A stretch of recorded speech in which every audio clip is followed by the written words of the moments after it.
everybody, and welcome to another brand new episode of the Top 10 Show. I am John Rocha. And I am Matt Knost. We are excited to be here another week doing the Top 10. Looking forward to it. How are things in your world?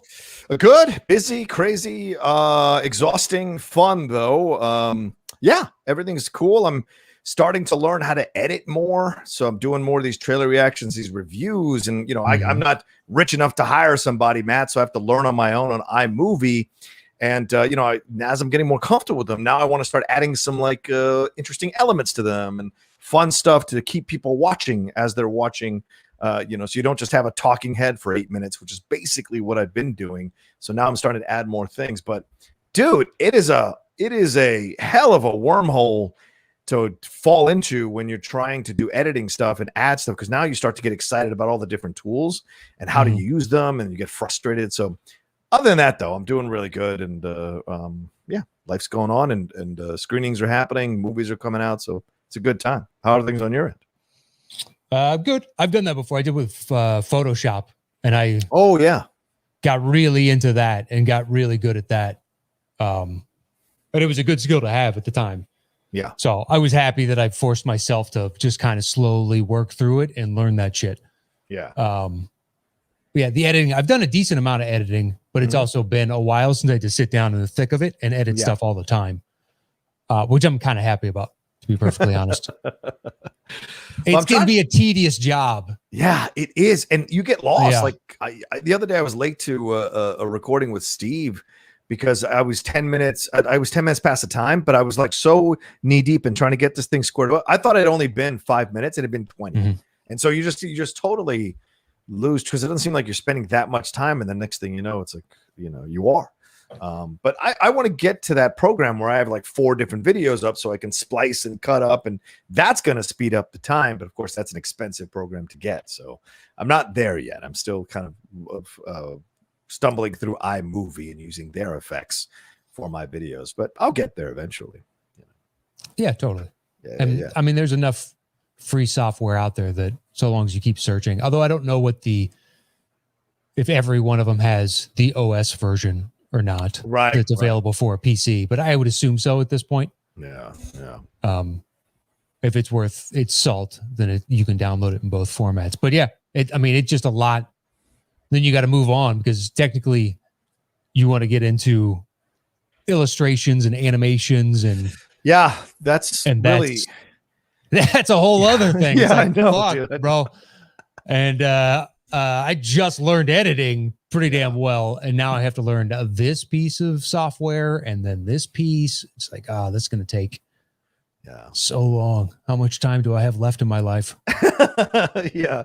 Well, I mean, I try to be self-sufficient when it comes to this kind of stuff. People have been kind to offer to help, but I like to do it on my own. I like to discover them. I like to be a one-stop shop for all my stuff, and on my channel.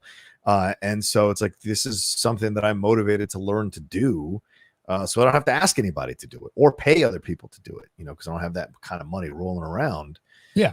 So it's like, okay, well, how can I learn? Plus if the videos start to get good number of views, then that'll financially support what I'm doing, and that I'm doing the right thing. Yeah. Spending the time and all of that. So yeah. So, I'm fortunate to be able to have the time to do that. And I've earned it, by the way, but I am fortunate to be able to figure this out as it goes along. We'll see how quickly I can learn it, because I'm hesitating taking one of those like Adobe Photoshop crash courses or those classes online. I don't want to. I just want to fuck around with it and figure it out.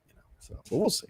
Yeah, at this point, I don't know why you would need Photoshop unless you're really going to get into the weeds of making the most intense, amazing logos and just or manipulation of photos where you're putting yourself into stuff or whatever the case is. But the editing, animations, I'm sure you would love like some sort of good graphic package up top with the logo. Yeah. Something like that. Yeah, because I want to revamp things. I mean, I've been doing the channel for so long. I just want for a year and a half now. I just want to do a whole complete overhaul with logos and looks and whatever. So we'll see. But anyway, that's what's going on in my life, man. What do you want to talk about? You want to talk about the finals? You're doing what Coke apparently is doing there. Are they rejiggering the Coke Zero? And they were talking about it on Twitter this morning. Oh, well, Coke Zero. Okay. They're not fucking with Coke. They learned that lesson. Yeah, that's right. In the 90s, you don't. That's what everybody keeps bringing me up, like new Coke, and I'm like, who has that much of an affection for Coke Zero? You know what I mean? Diet Coke, yes, of course. I love Diet Coke. So do I. Yeah. And once you get used to it, it's way better, in my opinion. Now I can't drink a regular Coke. Yeah. Although I'll tell you this much: Diet Mountain Dew is the shit. Really? When was the last time you had one? No thanks. It's too much sugar, dude. I start to get like it's diet. They rejiggered the formula, and I think they added more orange juice to it. And it tastes pretty much like Mountain Dew. Really? All right. It is good. It is delicious. Okay. It's like 2-3 years ago. A friend of mine had some for some reason, and I was like, "Is that any good?" And he's like, "When's the last time you had one?" And it was been since I was 21. But I loved Mountain Dew, and I drank the living shit out of Mountain Dew. And then I was like, I don't need all these calories and all that jazz. I was like 20 or 21 because I was just pounding Mountain Dews. Yeah. And so I tried that, and I was like, this is the most repulsive drink because you're expecting Mountain Dew. But I stopped drinking Mountain Dew pretty much around that time anyway. And then all these years later, I tried one. It's like, that is excellent. Maybe it's because I did, Diet Coked my fucking palate. Yeah. And just gotten it off of all that jazz. But I'm telling you, man, do yourself a favor. Okay. If you were ever a fan of Mountain Dew, Diet Mountain Dew, and they also have their Coke Zero version of it. Yeah. That one is good too. I know I'm going to date myself, but I don't give a shit. I've also been buying these little packets of Crystal Light. Sure. The grape and the fruit punch as a balance to water and to iced tea and to soda. It's nice. It's no calories, no sugar. And you mix it in with water, and I can drink it for days on end. So these are the things that I'm discovering as I balance out, because I don't want to have as much soda intake. I still do the Diet Coke. And I occasionally will have a Pepsi. I fucking love straight Pepsi. I do love straight Pepsi, but that's not often. Right? I don't like the taste of Pepsi. It's fine, but I want Coke. And if I'm going to have a diet, I want Diet Coke. That's fair. They're just a different taste. It's not the same. You can't replace. Diet Pepsi shit, man. It's terrible. Oh, but Pepsi Max even worse. I know I've had it, but I couldn't tell you what it tastes like. It's not good. So I did never have it. Diet Dr. Pepper is pretty damn good. Oh, Diet Dr. Pepper is good. My girlfriend loves Coke Zero, Cherry Coke Zero. She's a mad fan for Cherry Coke Zero, which it's not my jam at all, but she loves it. But you got to buy that at the store. You can't just pick that up. You got to find which stores carry it. It is not well known to be carried in a lot of stores. You got to know where to go. Yeah. I got a friend that loves Diet Mountain Dew Code Red. They got these codes things. He's the one that I was around that he had regular diets.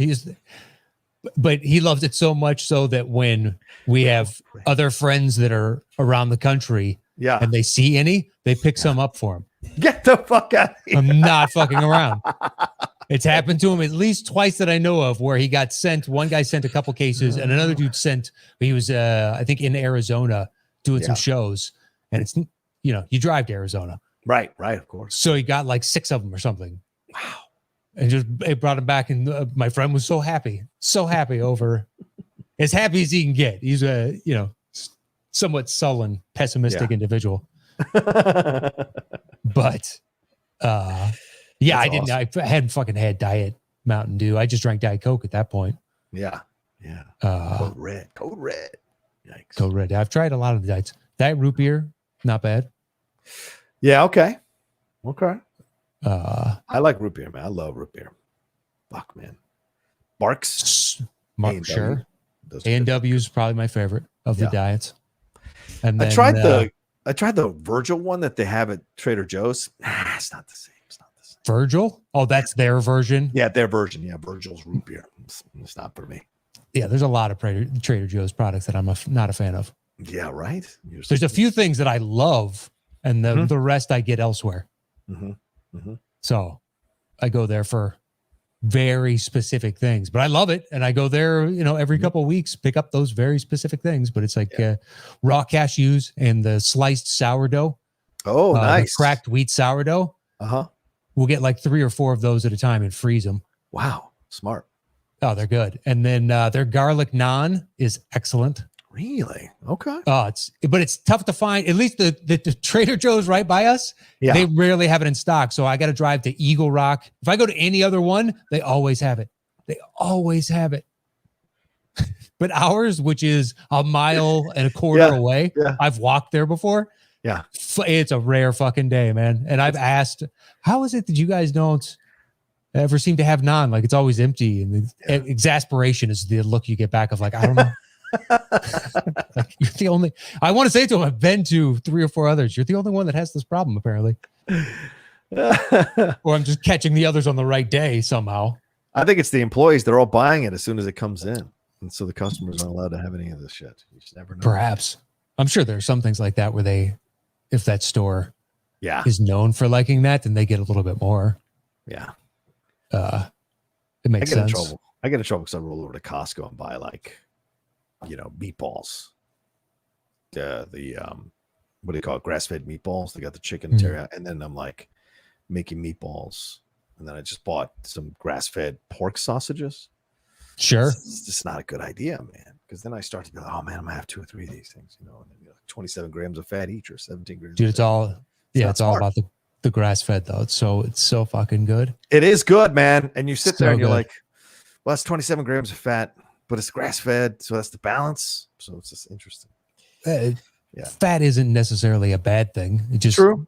You got to moderate how much you're getting and from where you're getting it. But if it's grass-fed, it's like, look, there are worse fats in this world. That's true. There are worse fats. Yeah. We got a couple grass-fed skirt steaks in our freezer. We had one the other day, and it was fucking excellent. Oh, good night. It was buttery. It was so delicious. Oh, yeah. We busted out the barbecue finally for July 4th. She likes to do it, man. Sure. She's the cooker, man. So I just brought everything to her while she made it. She doesn't trust me in front of it. She doesn't trust me to cook meat. She just really doesn't. She's a chef, and she's just like, you like things well done, and it makes no sense to me. And so I'm going to do these things. And I'm like, all right, knock yourself out. So we tried a grass-fed. We had a couple of grass-fed burgers. Mm-hmm. Sweet Mary, Mother of God, man. They were fantastic off the grill. Oh, and you go well done on a burger? No, I go well done on a burger, but I've learned not to go well done on a steak. Yeah, you're just pissing away money at that point. Yeah, right, exactly. She said that most restaurants will find you the ass end of the steak and just exactly. You're not going to know the difference down there. Yeah, because you're not going to know the difference because you've just charred out any like flavor characteristics and textures. Exactly. If that's how you like it, that's how you like it. I've never understood that because it's like, what's the point? Why are you paying all this money for shoe leather? I mean, it can, at least from my perspective, when my mom likes it blue rare, which is in essence just seared on the outside. Holy shit. Send it to her. Yeah. Wipe the cow's ass and send it on in. That is my mom. I can't do it because the texture is too. That's too scary to me. Yeah. It doesn't have any resistance whatsoever. I like it medium rare, but closer to rare. I still like it pink in the middle. Although burger, I got to have cooked all the way through. Me too. That's what I'm saying. Yeah. It's medium every time. Yeah. Medium well is what I do on the burger. Yeah. I can't do. Oh, now you're backtracking. It was well done. 2 seconds. Oh, I guess I'm sorry. Well? To me, how much farther do you have to go past medium well on a burger? I could get well done on a steak. I understand that, but medium well on a burger is cooked all the way through. Right? It's a briquette at that point. You've sucked out all the water and moisture practically. You're just gnawing on a piece of charcoal. What's everybody looking at? Ow. You're detoxifying your body. You're having that carbon go in there and soak in all the random toxins and anything else that may be coursing through your veins. I got to get into steaming vegetables. That's the next thing for me because I can't keep eating I just can't keep eating the way I've been eating since I was 20 years old, man. I've got like brown rice is fine, but I got to find a way to replace the bread in my diet. Like that's the big thing. And carbs are bread, carbs, vegetables are carbs, certain vegetables are carbs. So it's like it's different. Figure out which carbs that will fill you up the way bread fills you up, then you can be fine, And I need to find something I can steam like I used to with my ex-girlfriend years ago. She used to have this thing that I could steam broccoli. I would pour water in this little plastic container, put it in the microwave for a minute, and the broccoli, the big stalk from fucking Trader Joe's, would come out perfectly steamed, and I could just pop some salt on that and eat it. But I haven't been able to find whatever the fuck contraption that was that she bought. And I don't know if there's I don't know what good steaming thing there is to buy that can do it that quickly in the microwave. So I don't know, because I'm lazy. Yeah, I don't trust any of those microwave steam. I don't know. Yeah. Because I feel like you got to add another something to it so that it speeds up the water thawing and beginning to boil inside the little vegetables as they fucking jiggle around. Yeah. See, there you go. Yeah. So, yeah, I sometimes steam, but I oven roast my veggies. Oh, yeah. Oh, you oven roaster. Okay. Yeah, I do. I can understand that. Broccoli, cauliflower, Brussels sprouts. She likes asparagus. Yeah. And a couple others, but those are the mainstays. And then right now it's a lot of corn. We'll put corn on the barbecue. Okay. Just ears of corn, pick them up because technically, this is the start of the season on some level. They're already in stores, but harvest season is still a little ways off. Mm-hmm. But corn should be getting better and better and better. So fresh corn off the grill is pretty fucking excellent. For July 4th, we got them at the farmer's market, the stalks, and then she made the corn inside the Ninja grill. The Ninja grill that we got, it came out fucking perfect. Browned on certain, sides of it. So put some butter and salt on that. It was excellent. That's all you need. Yeah. She's like, I don't like doing corn on the grill. So I like it. This thing works better. And we did it, and it was fantastic. So yet another thing she can make. She loves that fucking indoor grill, man. I bought it for myself. She uses it way more than I do. Well, as long as it's getting used and you're the beneficiary of its use, why even bring it up? They getting its use. Yeah, exactly. Getting its use. She made a nice pork roast the other day. Anyway, but we're not here to give you our dietary habits. We're here to count down the top 10 films of Bruce Willis. He has a movie coming out this week, one of the 25 movies he apparently has in production, post-production, or completed, and coming as well soon. Yeah. In his career. Announced, yes. Attached. The motherfucker is not going to stop working till he's dead, apparently. It's insane. And I think it's what's the one coming? Is it Cosmic Sin or Out of Death? No. The one we're basing this on? Yeah. What's the one? I believe is Midnight in the Switchgrass. Midnight in the Switchgrass, which is with Megan Fox. Correct. And Megan Fox, Emil Hirsch, Lucas Haas. Right. And that's pretty much it. But still, it's a decent list of. Oh, Stallone's daughter's in this. Sistine Rose Stallone has a part in this thing, of course. So. Right. That's what puts me over the edge.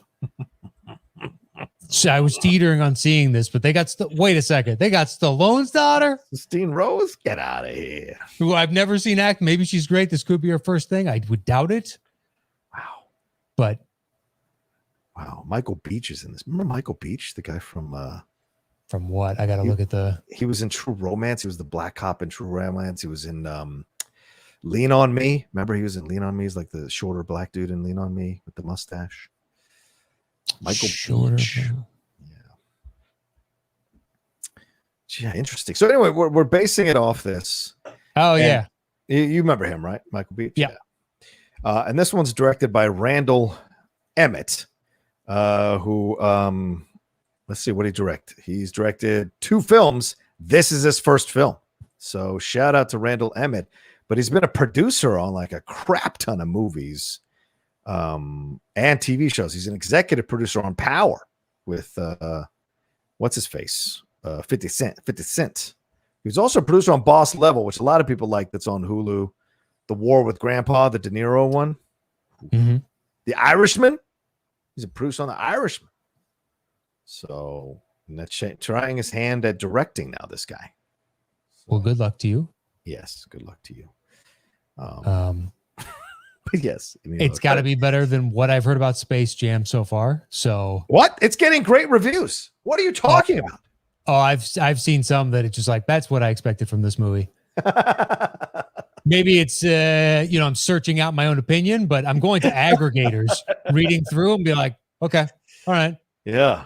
Number of these people are, that's the reason that I thought this was made. And good point. What is it at right now? it's in the like 40s on Rotten Tomatoes. Oh, is it really? At least last I checked, which was, I think, last night. Gizmodo said Legacy is a huge airball. New York Times says that's not quite all, folks. There you go. Very funny people, these people. All right. So Space Jam. Oof, wow. Oof, it's at 38%. Woof. Okay, so it's dipped. Yeah. The reviews you read are just like, it's a shameless money grab. This was thought up by a marketing team with a campaign in mind already. There's not a lot here. I saw that James is a fine presence on film, but there's not a lot, much like previous teams he's been on, there's no other stars around him, and he's just carrying the load through this shit fest. Oof. Yeah. And I was like, oh my God, if James is being heralded as, and I just, what I've seen him act in, I'm surprised that you're walking out of this saying he might be the best thing in it. Yeah. I mean, it's getting destroyed by a lot of the top critics here. Amy Nicholson of Variety is the only one who's really liked it of note. I guess Nell Minell at RogerEbert.com liked it. Kristen Page Kirby over Washington Post liked it. But yeah, everyone else has been pretty much bashing it. Oh, and Matt, I suppose I should let some of the fans know, especially this is coming out on Tuesday. I'll make the announcement tomorrow, but I have been officially approved to be a tomato meter critic on Rotten Tomatoes. So, hey, congratulations. Thank you very much. Congratulations. Yep. I applied. I've been applying the last 3 years, and I finally did enough hours of reviews combined with the stuff I did at Collider to finally qualify How many approval. You have to have like 4 or 5 years of reviews, consistent reviews of movies on a channel, and then they have to see your social media impact and all of that. So I will now be aggregated in as a tomato meter critic. It doesn't mean I'm Rotten Tomatoes approved. I'm a tomato meter critic. Apparently there's 2 separate sections. Like if you work for the Village Voice or Washington Post, that's there's I'm part 100%. Yeah. So, but I'm still proud of it. Coming in with somebody else's bona fides that they built up. Exactly. If you're coming in with Variety. Right. Exactly. You're living off of that. Right. Exactly. You could be Joe Schmo. Mm-hmm. Not to say some of the schmoes. Sorry, I was just thinking of a random like John Doe. You can be John Doe, right? And in no way, I honestly did not mean that as a slight. I know you didn't. John Doe, but if it's John Doe from Variety, you're like, this Doe guy's all right. What you got? I had never heard of A.O. Scott until the New York Times. Right? Neither did I. Yeah. It's a great name. Yeah, it is a good name, like Elvis Mitchell. It's a goddamn good name. I would take A.O. Scott. If we're doing the Snickers Milky Way, which one you taking? I like A.O. better. All right. Fair enough. Come on. A.O. I like A.O. Scott. Oh, I love the name. It's a good name. I don't even want to know what the A and the O stand for. So I know I looked it up at one point, but I kind of don't want to know. I don't want to know. Yeah. It's like J.J. Abrams. I don't need to know. J.J.'s good. Good to go. It's actually Jimmy Jam. That's why he felt he had to change it. He didn't want to be tied into that Minnesota sound. Was it Terry Lewis? Was it Jimmy Jam and Terry Lewis? I think that's right. I think that's right. Jimmy Jam. Oh my God! He sent me down a wormhole in my mind on that 80s, 90s R&B is great. It's Abrams going. I gotta blaze my own trail here. I can't be so. I'd love it if someone went on with George Lucas going, "Oh, Jimmy Jam over here thinks he knows my property over there." Jimmy Jam. Anyway, all right. So we're gonna get into Bruce Willis stuff, and count down our top 20, and we're gonna at the end of the show we're gonna also discuss which of these upcoming films or how many of these upcoming films of Bruce Willis's sound interesting to us. So we're going to go through some of the synopsis, the quick log line on IMDb of these films and see which ones stand out to us. And there's like, what, 20, Matt? There's at least 15. I believe it's 50, somewhere around 15, including it's Midnight in the Switchgrass, which is a brutal name. Yeah, it is a terrible name. At least it's unique. I will give them that. because a bunch of the others on his list are just the equivalent of Out for Justice. It's the most generic type of ridiculousn's. I love that he's got one that's still coming out next year, and he's already in production for the sequel to that one. And it hasn't even come out yet to even know if it's going to be good or received well in any way, shape, or form. I think it's one of those at this point. They know it's going to be bought by X number of streaming services. So it makes it financially viable. Yeah. Because he's the only one that's getting paid. This is crazy. And it never affects his status to show up in like these A-list films. It never does. He does a crap ton of these straight to DVD films or straight to streaming films. He does, but how often is he in an A-list film these days? Yeah. I mean, you know. He will definitely be asked again. Yeah, like Motherless Brooklyn was probably the last kind of A-list film he was in. That wasn't. With, what's his face? Edward Norton, right? Yeah. Glass is 2019. That's M. Night Shyamalan. Death Wish, Eli Roth. But yeah, in amidst all of it is there are films like Precious Cargo, Marauders, Extraction, Rock the Casbah. Yeah. Once again, Rock the Casbah. I'm sure that one's been done to some degree, but there was that Bill Murray one with Casbah in the title. That is the one, Rock the Casbah. Him and Bill Murray. It is straight. Yeah, I was going to say, it's like, what else can you do with Casbah? But it's better than. I mean, those titles are in essence revenge. Yeah. Revenge. A lot of the descriptions of what you read in the upcoming stuff is that. Yeah. 3 cops set out and fuck over the 4th cop. And now he's coming back to right the wrong. Did they fuck over the right? They fucked over the wrong cop. The serial killer shows up in this cop's town. Bad mood for him. So, okay. There's reading those descriptions. I read all 15 of them, or how many of them there are. It's like Travolta. Same thing, right? Like but I had higher hopes for Bruce. Yeah, well, fair. I mean, the last few years, Killing Season, this is Travolta. Killing Season, Criminal Activities, In a Valley of Violence, I Am Wrath. In a Valley of Violence. It's great. Oh, that's Amongst the Mountains of Massacre. In the Valley of Violence. Massacre's too strong. Violence is so what does that even fucking mean? People are just walking around punching each other in the face. Like, what is violence? Oh my God. It's fucking ridiculous. Oh, fantastic. The Poison Rose, Trading Paint, Speed Kills, The Fanatic, and he's currently filming Paradise City. Best example of who these guys are now is Nick Cage. Oh yeah, Cage. You're right. Because he's in all those absurd premises, he does still get us all with 1 or possibly 2 a year at this point. Yeah. Like true. Pig seems to be the new one. I haven't watched it yet. Oh yeah, Pig, right. Yeah. It's getting decent reviews. Yeah. It's like, okay, this might grab on. Nick Cage still, it's going to be a unique performance. Yes, if nothing else. And that's all you know at this point. Exactly. But he does. That's where Willis should be setting his sights, and Travolta. Can you continue to do you got paid however many millions of dollars it took you to get there? Like what, 3 to 5? Yeah. He's got a quote. He's clearly one of those guys that if you he's got a quote. He'll do the movie. You just got to meet his quote. But I would assume like 5 million, and it's a 6-week shoot. Yeah, but he's probably not on set for more than a week. You think a week? If that. It's incredible how some of these people can do that.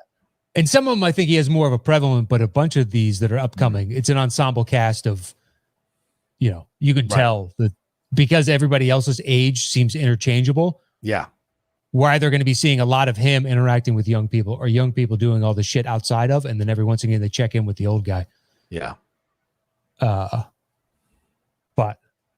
And he's not a producer on these, Matt. Like he's not listed as a producer on any of these except for one. You might be right then. If it might be just a week, maybe 2 weeks. I mean, I don't know. It just feels like he'll be on set for like maybe a week and a half, and they shoot all his scenes, and then they shoot all the other exterior stuff with the other characters, the other actors.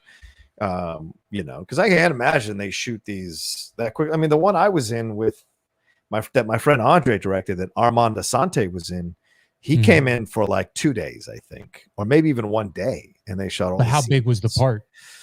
It wasn't Bruce Willis' lead part. No, it was, but he was like an important part in the movie, but he wasn't like, the lead part in the movie. So, but the movie was shot in 2 weeks, I think, 2 or 3 weeks. It wasn't that long.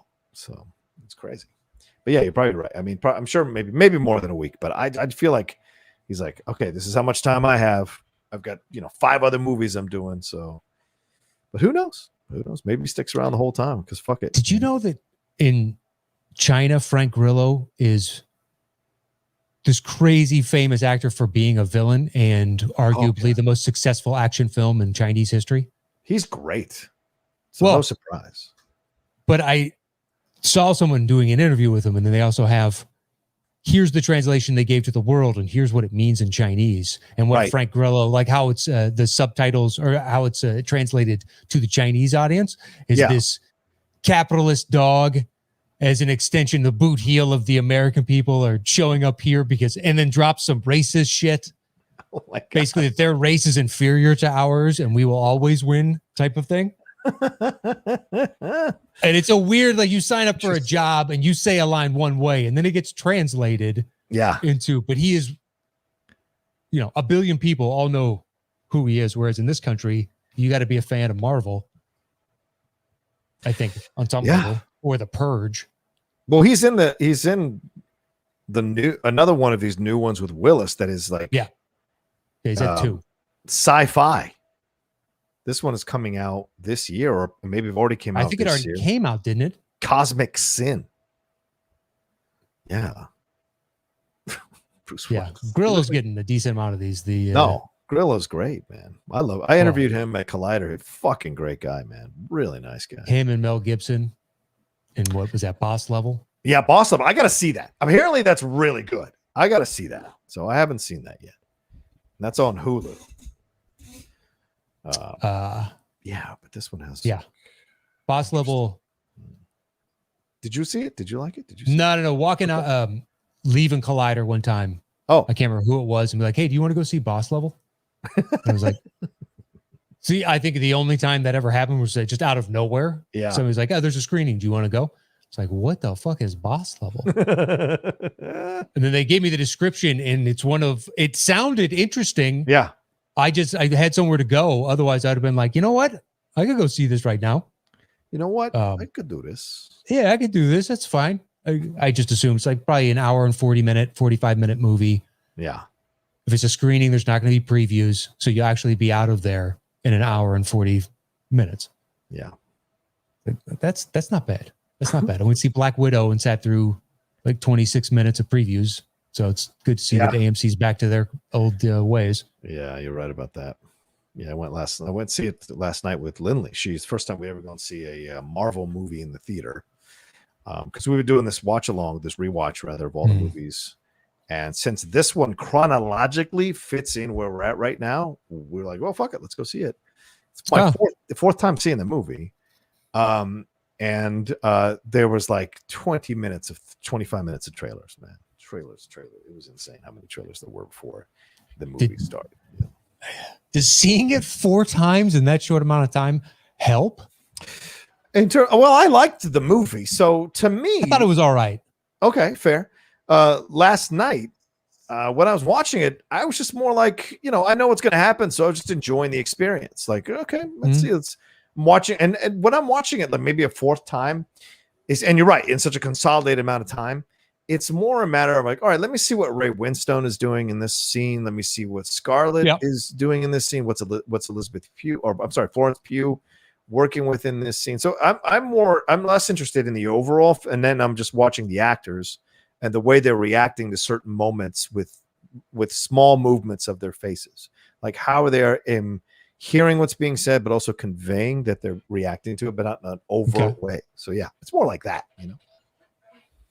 Yeah, there was I think the character choices for all the individuals involved. Yeah. I genuinely did. I liked the motivation and understanding and how they reacted within the situations. I thought overall they had a good chemistry together. Mm-hmm. I agree with that. I thought some of the jokes worked. I thought most of them didn't, but that's just me. Okay. I like the dinner table scene. I like that scene a lot. But that's, like you said. Yeah, that's a good scene. It's a good scene. And Pew getting up and I guessed where that story about his father was going, but I loved his delivery. I thought it was perfect. Yeah. Thought it was perfect. Yeah, leading up to it, I was like, okay, I know. It's the only logical conclusion. But his delivery of the line and the word choice for as the verb, I thought was perfect. He was stellar in the movie. Yeah, he was really good, but his delivery there. Good. Yeah, but it also was like, I just it's better than Captain Marvel. I'll tell you this right now. Yeah, I would say that. I did not like, but I kind of want it to be more Atomic Blonde than. Oh, that's fair. Iron Man Light. Oh, totally fair. I think that's absolutely that ending where it's from this huge set piece to the new moving set piece. We'll call it that. Yeah, sure. To the island on that moving set piece, so to speak, to back on to the moving set piece, which then concludes another and just like, and we wait 7 seconds and now she moves on to the next thing that's kind of like this. And you're like, I thought she was just a regular person. I'll take some of this, but this is Jesus. She's not, there's no like They Live Atomic Blonde where it slows down, where she's tired. Right. That's all I was hoping for. Mm-hmm. But it's not other parts of it though, I did really like. Yeah, I think it's better than Captain Marvel. Oh yeah. And I'm not comparing two female-led superhero films. I'm just saying like it's more a matter of like where it's at in terms of the ranking. Oh, the story. Oh yeah. And to me, it ranks a little bit above Captain Marvel. So yeah, it's better than that. It's better than Ant-Man and Wasp to me. It's better than Iron Man 2 and 3. How dare you? All right. So what are you gonna say? 3? Yeah, I like 3. I think I like this better than 3. I've only seen it the once though, but 3 I'm not really a big fan of. It's better than 2. That's not saying much though. Lindley loved 2, man. She's weird, man. She liked all these ones that like she hated Winter Soldier. Hated it. Because she doesn't like things with a lot of action. So for her, that shit bored her. So it was just like, what? So it's been an interesting experience having her watch these and react to them because the fans can't figure out, or the listeners rather can't figure out.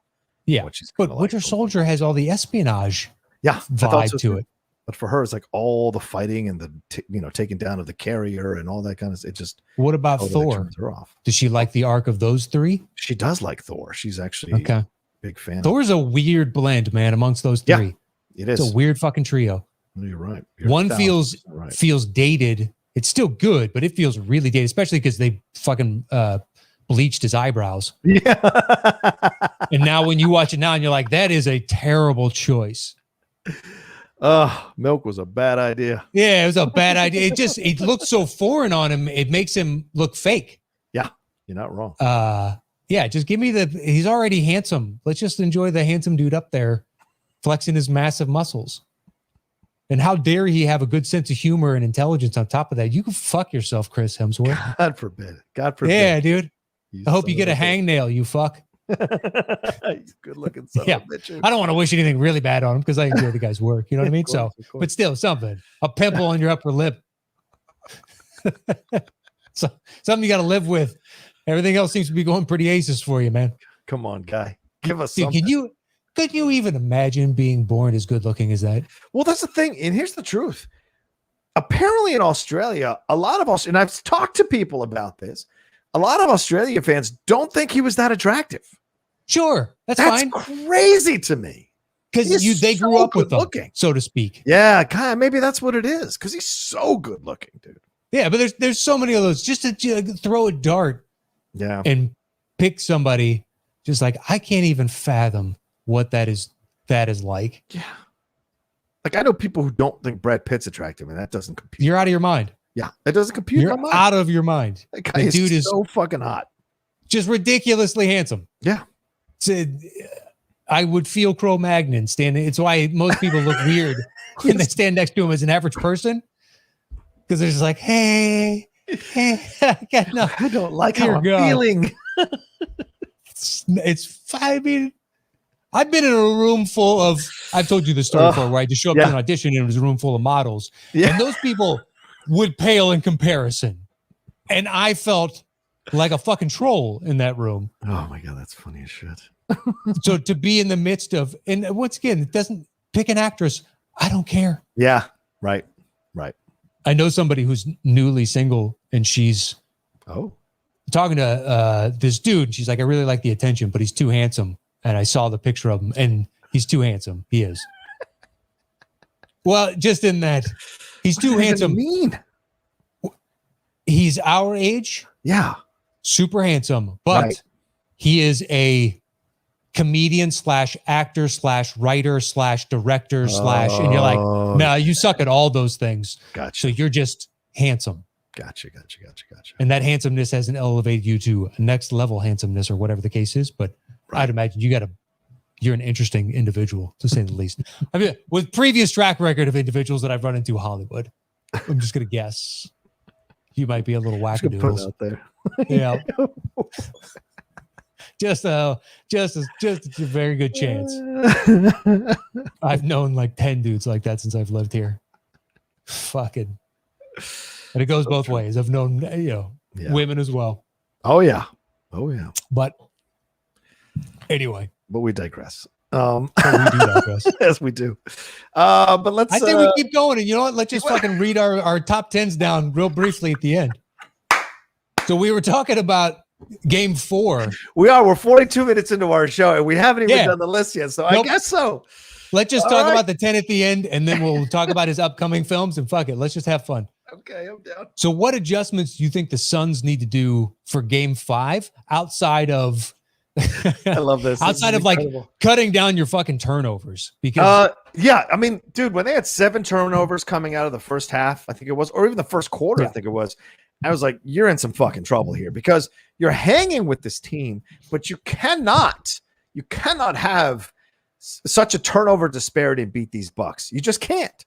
And Middleton was growing in confidence as the game went along because Middleton was heading towards yet another disappearing act in a critical game in the playoffs. I mean, I didn't think that. Holiday to me was definitely doing that. Drew, right. Drew as well. Drew was struggling in that first half big time. Yeah. He's looked like he still plays good defense. And he's still, if you look at the box score, he had 7 to 9 assists, but it's outside of Game 3 where he goes 5 of 10 from 3, it's been piss poor shooting. And it's so weird to watch. I think this series now is there for the Bucks to win. I think Giannis is playing. He's finally embraced the moment, and the last 3 games. And I think that injury. I think the questions about him after Game 1, only 20 points, whatever, scoring 40 and losing in Game 2. Yeah. I think he had this kind of epiphany, and then maybe even sat the whole team down like, this is what's going to fucking happen. And we are going to beat these motherfuckers at home. And so you saw a different, aggressive, confident, relaxed approach to their play. Sure. Even in the press conference before Game 3, they were so chill. You almost were like, do they understand how in trouble they are right now? And the fact that they had that kind of confidence came in and smashed the Suns. And then the Suns came back with a pretty good performance other than the turnovers last night, and they still couldn't get the job done. That's a mental edge. So Booker showed up. Booker did, but Paul was doing that uncharacteristic it was a hodgepodge. things. Yeah. Paul's turning it over too much. Yes. Mikal Bridges came back to a little bit of what he was doing before, but he was lighting the world on fire in the first couple games. Right. They did get a good game from Booker. Ayton had an okay game, great on the boards. Yes. But usually he's been pretty excellent, shooting a very high percentage, but only needing 10 shots. Yeah. So it's worked out for him. But they can't win with like using the Giannis formula. Like Booker can't have 42 points and no one's even remotely close to 20 points. Because they're a jump shooting team. Yeah. The points in the paint right now, up until they had not been driving to the rim, the Suns. So like, dude, you have to keep this defense honest. If they're getting all the points in the paint this easily, they're going to win this series. Yeah. Oh, absolutely. Unless you're going to be hitting from a high percentage from three, and the nights that you're not, it's like you're going to get roasted inside. Now I have been subbing out, Lopez, taking him out for the full fourth last night, and it was the smarter move to make them more agile to go up against. Yeah. But the Suns are somewhat turning into villains after the flop fest. Yeah. Jay Crowder on a couple of ridiculous, that one where he got pumped by Pat. Yeah. And he goes to the other side of the court. They're like, oh my God. And then he got slapped in the face right after that, which I'm sure hurt. But now we're all like, boy who cried wolf. Yeah. How much did he hit your face? Right. And then Booker not getting that call for the sixth foul. Dude, that starts to become draped. He is draped on him, hugging him. It doesn't get because they know that fouls him out. Yep. Like the refs are skewing this. Cam Johnson laying on the ground, who I've loved this entire playoffs. And the first time he's like, oh, my ankle's hurt. And you're like, this isn't soccer, man. Yeah. Get off your ass and start running. It's the NBA Finals. Yep. Because you go back and watch it and be like, you just fell down, and now you're claiming they fouled you. Yeah. Yeah. It's ridiculous. Yeah. I don't know. It's getting super interesting though. Can't wait for Game 5. Yeah, me too. I'm curious because we go back to Phoenix now, and the question, and it's Saturday. The question becomes, well, now does Phoenix go? Okay, we're going to be going back home. We're going to make these adjustments. And if they make these adjustments and they don't win the game, there's no way the Bucks don't win in Milwaukee. There's just no way. I think Giannis is playing like he's ready. He is playing like he understands this is an ascension for a superstar moment. And Booker finally showed up last night, but he has been kind of absent for the first 3 games. And by that, I mean, he got his numbers in the first game, but that was all about the free throws. In the second game, he didn't do so well. Third game, he didn't do so well. So it's like, this is something else. Second game, that's up until last night. So game 2 and game 4 have been his best games. Game 3 was abysmal. Yes. And game 1 was bad. Chris Paul was excellent that game. Yes, he was. Chris Paul was fantastic in game 1. But now, okay. Yeah. If Suns win last night, even if Paul just plays okay, maybe cuts down on the turnovers, I thought he would get MVP for sure. But if the Suns win, I don't even know who you give to at this point. Yeah. I feel like on some level, you got to do the Mahomes of, he may not have been the MVP of this game, but he was the MVP of our team this season. Right. In this, the way he got in the Super Bowl. No way. I don't know who the best player in that game was. Because it was such a team effort. Everybody was chipping. I mean, the one thing you can look at though, Matt, is the fact that they were still in this thing with about a minute left in the game. That for as terrible as they shot, the Suns did, for as many turnovers as they had, for the struggles with points that everybody else but Booker had, they still were in this thing right at the end. So that's got to give you some confidence. And now you hope Monty goes back, looks at this tape, and figures out what lineups to counter what Budenholzer is doing, because Budenholzer clearly looked at those first 2 games and set up some lineups that he thought would be effective to counter what Phoenix was doing. And it's been effective for 2 games now. Can they do the same thing going into game 5? Can Monty and the Suns do the same thing to Budenholzer and the Bucks? I don't know. Well, I mean, bringing Pat Connaughton in and sitting Lopez, I think was, if Connaughton can do what he's done basically primarily, which is shoot roughly somewhere in the ballpark of 2 for 4 from 3 each night. You sub him in, and he's such a spark plug flying around over there. Now he does get outside of Thanasis, who gets a foul call. I don't know if you've been listening to Lowe's podcast. Yeah, but he brought up the point of like, I wonder what his, calls per minute are. If you do like a per 36 and you average out somebody's fucking number of foul calls they're going to get in a standard amount of time, and it's off the charts high. Oh yeah. At the very next game, he subbed in, and within 7 seconds or something ridiculous, he had already gotten a foul. And you're like, that's so funny. I had not been thinking of that. When he subs in, it's usually like it is to get fouls and whatnot, but it's just to get a little bit of rest for a couple guys for a minute or two. What do you think they need to? What do you think they need to? What do you think the Suns need to figure out here? Because Ayton got 17 rebounds, but only 6 points. Paul, 10 points. Abysmal from the field. Jay Crowder had 15, but he was 3 for 10. Bridges gave them nothing, as you said. And even Cameron Payne, only 9 points. Yeah, but he's the only one that was forcing the issue getting close to the rim on layups. I mean, Booker was trying, but Campaign was only taking 1 of 2 shots, 3 and key. Yeah. But they need to put force at the rim. Why aren't they playing Kaminsky, man? Kaminsky can shoot. Do they just not believe in him? He hasn't played this far.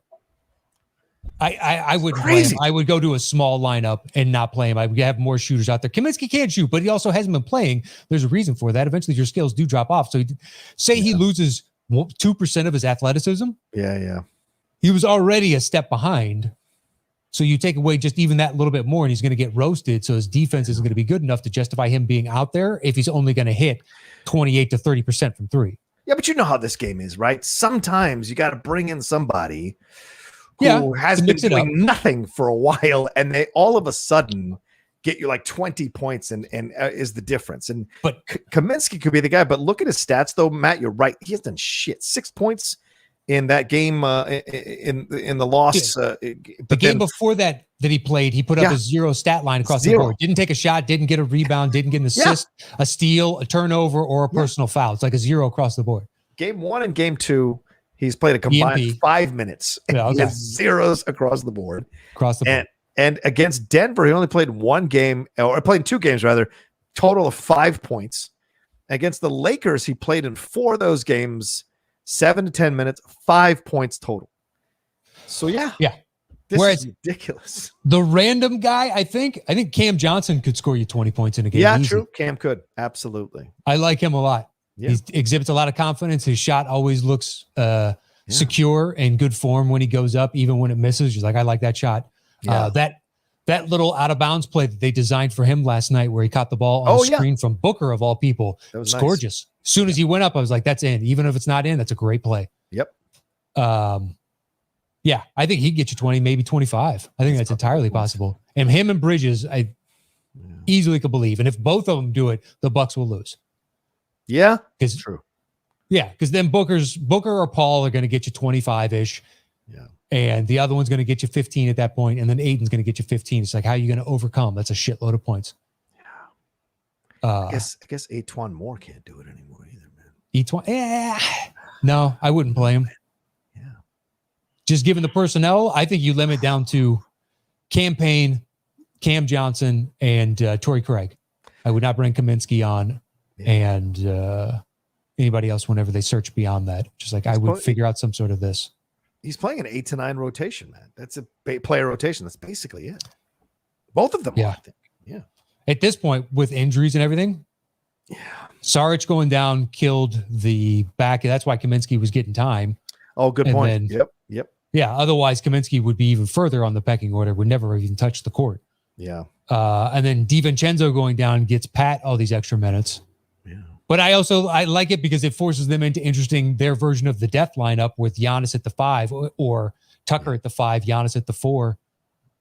And then you have some combination of Middleton, Holiday, Connaughton, and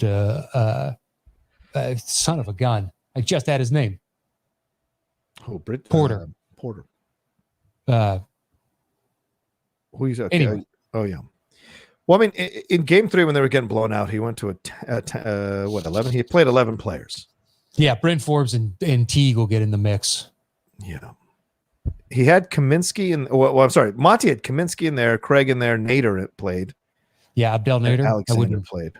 But yeah, you're right. In the other side, Merrill played, Forbes played. Portis got 18 minutes that game. Some guy, I didn't even know this guy, Nwora played for a minute. Jordan Nwora. End of a game. Yeah.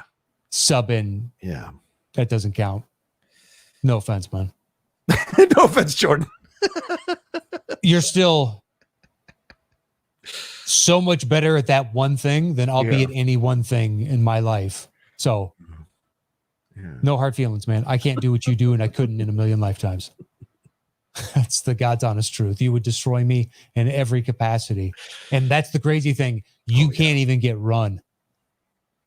Yeah, that's a great point. These other dudes are that much better than you. Yeah. And you're beyond a quantum leap when it comes to basketball skills. It's just, I couldn't even remotely. I am. If I played him or you played him or anybody else, you're just there to foul. Oh yeah. 100%. I've played against the scrubbiest guy you could find in the NBA in a pickup game one time in LA. And I was like, I think he was on the Clippers or the Lakers. He was way down on the bench. And that guy was tearing us all to pieces. And I'm like, see, this is perspective. You know, what you're watching on TV is, they're not as good as the greatest, but they're still on the court with them. Yeah. I played against D1 guys. Oh God. And I've played against like Mr. Basketballs from various states. Yeah. And guys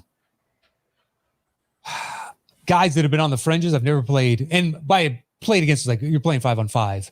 Right. I went one time 1-on-1 against the D1 player just because we were the only two in the gym. So let's play. Yeah. Did he win? Yeah. But I scored like 4 or 5 points. That's not bad. He was like, that was a good shot. I was like, thank you. I assumed like, just trying the gamesmanship. I assumed that you would bite on this because you saw me go, this direction a couple of times off that action. So the next time he's like, that's what I was doing. All right. Well, I got 4 or 5 points. Thanks for the game, man. Yeah.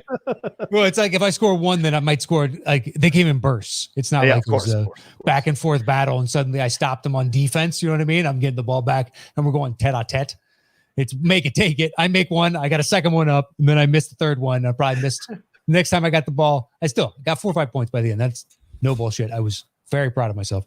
Pulling out that Hoosiers defense, slapping the court. Kidding them. Yep. I miss it, man. I gotta find a place to play down here now.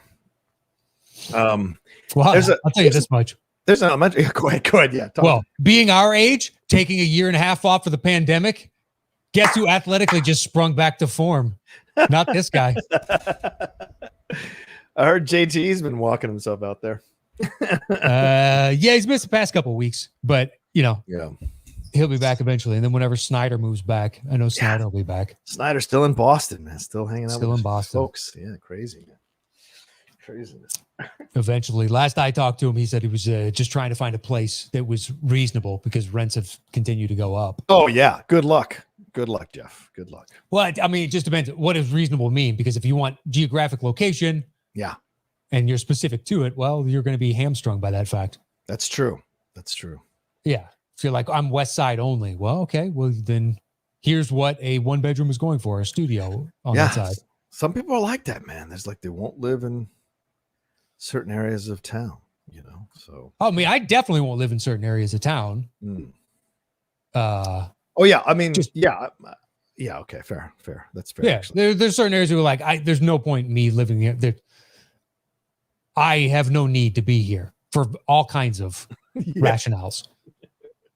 And it's just, it is what it is. And that's fine. Don't be an asshole. Yeah. There you go.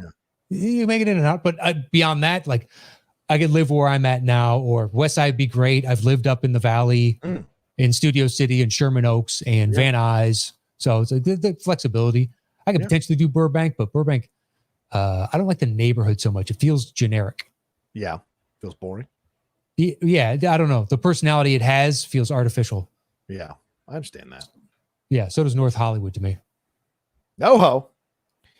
But there's some good apartments in that area. Yeah. You can find some decent location. Toluca Lake is like this little pocket in the middle of NoHo that's nice. So yeah. You just got to find certain. Yeah. I like Toluca Lake. It's got a good vibe to it, but it's like, it is a pocket. Yeah. It feels like this tiny little enclosed area within. It's kind of like Atwater Village. I like Atwater Village. Yeah. Before I get into Glendale. Glendale's all right. Glendale's all right. Well, we went out to the theater last night, like I told you, but it was one of those theaters that I was thinking, oh, this is going to be one of those small little rat hole theaters or whatever where we're living. I couldn't have been more wrong, man. The theater has like gourmet burgers and leather recliners in every seat. And I'm like, what? And this place is really close to us. And I was just shocked because it's not an AMC or a Regal or whatever. It sounds like a mom and pop theater. And then you go inside and you're like, oh, this is actually a fucking great place.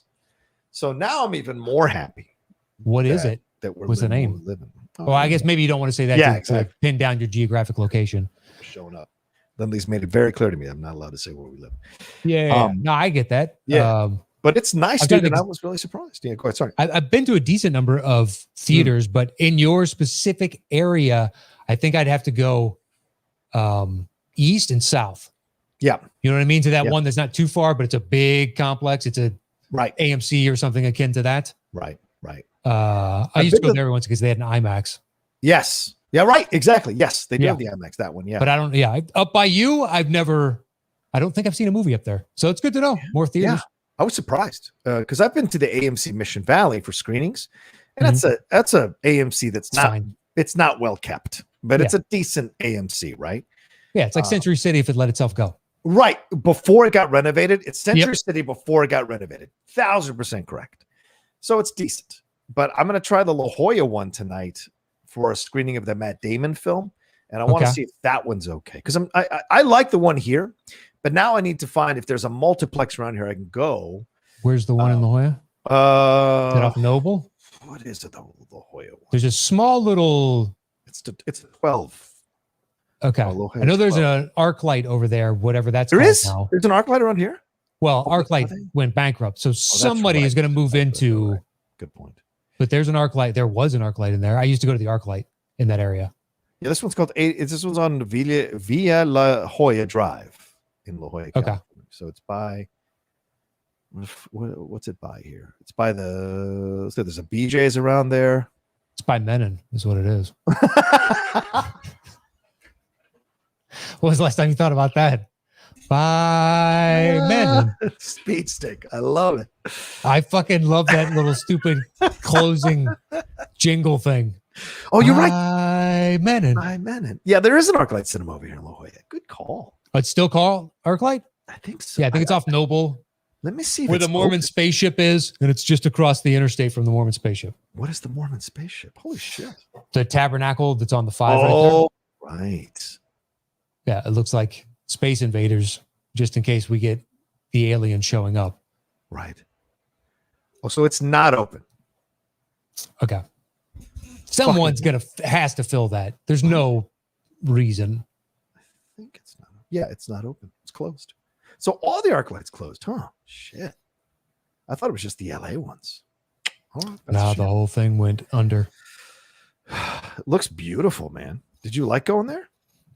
The thing is, now I compare it to ArcLights up here, and these up here are so much grander. You're right. They are. It's a nice small little theater, but you go to the one in Hollywood and you're like, this is a cathedral to cinema on some level. Big, huge open spaces. I really, someone will definitely take that over. Yeah. But most of them up here are just I think a better experience than I recall that one being. It was a good theater. That's why I like going there. Yeah. I'm going to go to the Mira Mesa, the Edwards at Mira Mesa. Yeah, that's the IMAX one, isn't it? Yeah, that's the one with IMAX. I've never been to that one. So I'm going to be seeing the Shyamalan film, Old, there. So I want to see what that one looks like. I might even take the day and go see a film in IMAX, then go get food and come back and do the screening. Because it'd be fun to see something there. But how can I say this correctly and not be a dick? I'm so spoiled by the ArcLight in Hollywood, right? That I worry when I go to these other theaters that it's people are going to be on their phones or shooting shit or talking. Even last night, like the first few minutes of the film, there were 3 teenage girls that were a row behind us, and they were just shooting the shit for the first 5-10 minutes of Black Widow. And I was like, I got it. I have to accept this. I have to accept this. And then eventually they shut up for the rest of the movie. And I was like, oh, this is cool. So hopefully that's the range of the experience that I have. And it's not too bad. But I want to find that one snobby theater that I can go to. And I know no one's going to be on their fucking phone. No one's going to be talking. No one's going to be open candy during someone's death scene. Like, I want to find that theater around here so I can really plant my flag and be done with it, man. Yeah, I never really had one in San Diego. I go to a bunch of different ones. There's 2 down in Fashion Valley and Mission Valley. Oh, okay.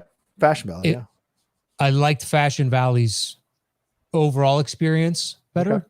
Okay. I like the parking situation as opposed to parking underneath Mission Valley. Right. And I don't know about the overall experience, but there's one in what is that called? maybe it's in Hillcrest. I thought it was that next adjoining. Okay. It's a nice small little art house theater. Oh, It's really? like where I saw the Bell and the Butterfly is in that theater. Oh, nice. I've been on the Butterfly. Yeah. Yeah. Is it Landmarks Hillcrest Cinema? Is that what you're talking about? Yeah. Is it like a 4 or a 6? Yeah. Yeah. So I go there for the art house. They're up in La Jolla, but I like going down there. Oh, totally an art house film. You're right, dude. Wow. Okay. Plus there's good food in that area. Extraordinary Desserts. It's a little bit of ways down from there. Used to love going down there. You want a slice of cake or pie? They got it, man. And it's delicious. Yeah. It's the gay area of town, isn't Hillcrest? The gay area of town. Yeah. There's a Hamburger Mary's there that was always pretty good, but I don't know if it's still there. There was a ramen joint in that area that was good, but I don't know if it's still there. Right. There's a breakfast brunch place that they just give you an obscene amount of food. And it's slammed and whatever else, but it was good. Right. So you liked it. I might try it out then, because it's usually little theater. I'm down with that. Usually the gay neighborhoods have nicer amenities. It's true. It's very true. It's very true. So might catch a look, but I think at my age now, the look has changed. Nobody looks. Well, we would get daddy looks, I would assume, or something, whatever the equivalent of that is. Somebody that likes an older man. You'll get daddy looks. I won't. Nobody looks. I think we both would. I think we both. It's fine. We're somebody's type out there, John. Don't sell yourself short. If you ever been aggressively propositioned by a gay guy? No, never once. Oh, I got cornered once by a dude who's bigger than me. Yeah. Wow. It was just like how do you know you won't like it? He wasn't like, I'm going to do something about this, right. but he's trying to get me to experience a new thing. I watched this happen to a woman in our gym way back when I was in CrossFit, and she was a lesbian. She's a lesbian. And one of the newer guys walked up to her and he was like hitting on her and said she was attracted and stuff. She was being courteous about it. But then he said, how do you know you won't like it? And she goes, tell you what, let me strap on a dildo and fuck you in the ass and let's see if you like it. And it stopped him cold. It stopped him cold, and he never hit on her again. And he goes, and she went, you don't like it, right? Well, there you go. There's your answer. And I was like, wow, what an answer. I told the guy, he's like, listen, man, because we've been talking for a while, and he was just getting a little closer and a little closer. He was a nice guy though, but he was feeling me out, so to speak. Yeah. And after he asked me like a second time, he's like, how do you know? And I just looked at him and I was like, I had to take a suppository once and I didn't enjoy that at all. So I can't imagine. I didn't even finish the sentence and he just started laughing. And then, walked away. But I had another dude one time on Pride because hanging out the store, it's right in the middle of West Hollywood. Oh, right. Of course. You're out on the front patio. Mm-hmm. So a friend who's gay was just drunk out of his mind. And he was dressed up as a fucking unicorn. He had a little unicorn head on, but then like spray painted his body a rainbow flag and was just, it was his weekend. Right. He was having a good time. Go ahead, man. Have your good time. Hell yes. And he got a little, but it's rare. Yeah. But John, I think we're both somebody's type. Don't you worry. I don't know. Don't you worry. So. No. At my age, I'm good. If there's, bear and twig porn, we're somewhere in between. There's twink. I think you mean twink porn, not twig. Or twink.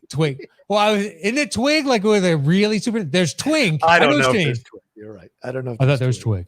Maybe there is. There's most definitely twink. There's most definitely twink.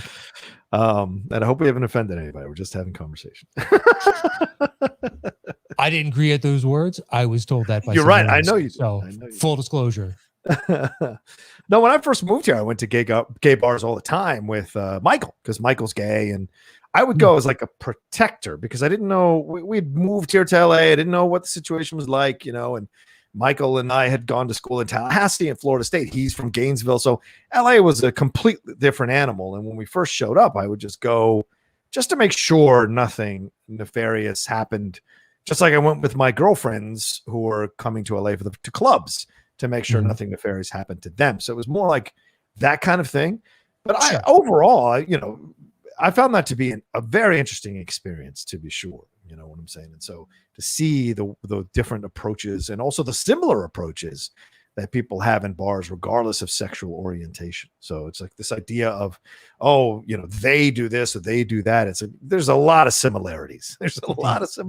Yeah. So yeah, it's people. It's just people. It's human beings. Yeah. Exactly. Have you ever? I've walked into. I haven't been to that many gay bars. Nothing. It's just I stopped drinking a long time ago, and when I had money, I didn't have enough money to go drinking at a gay bar. Yeah, it's true. Drinks can be because expensive. usually it's in those nicer amenities come with a higher drink cost. They do. You're right about that. Yeah, they do. So a beer where I got it was $2. There it's $5, $6. Right. So I didn't go. I was piss poor broke at that point in my life.